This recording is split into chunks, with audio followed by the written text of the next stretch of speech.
আমাদের এখানে অধিকাংশ মানুষই বার্থডে পালন করে। দেখেন ওস্তাদ যে কি বলে, আব্দুল রাজ্জাক বিন ইউসুফ হাফেজাউল্লাহ। জন্মদিবস পালন করলে শিরক হয়, মৃত্যু দিবস পালন করলে শিরক হয়, 26শে মার্চ পালন করলে শিরক হয়, 16 ডিসেম্বর পালন করলে শিরক হয়, 21শে ফেব্রুয়ারি পালন করলে শিরক হয়, কোন দিবস পালন করলে শিরক হয়, পহেলা বৈশাখ পালন করলে শিরক হয়। ওরে বাঙালি অজ্ঞ জাতি, পহেলা বৈশাখে তোকে ইলিশ মাছ কিনে গাছের নিচে যেতে হবে, আল্লাহ বিদ্যাও দেয়নি, তোকে বুদ্ধিও দেয়নি।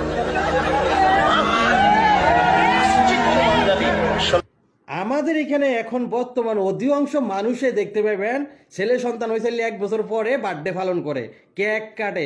অধিকাংশ মানুষে এখন বার্থডে পালন করে, নাউজুবিল্লাহি মিন যালিক। অথচ ছেলে সন্তান হইলে আকিয়া দিতে হইব, শূন্য তরিকা পালন না করি কোন তরিকা পালন করে এই কথা বুঝে আসে না।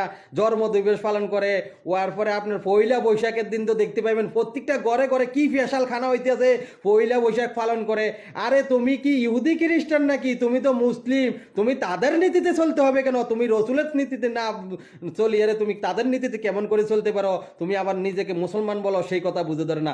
অধিকাংশ মানুষ দেখতে পাবেন, ওয়াল্লাহি অধিকাংশ মানুষ দেখতে পাবেন যে বার্থডে পালন করে, কেক কাটে। অধিকাংশ মানুষই এখন এই অবস্থা যে মানুষই এখন বার্থডে পালন করে।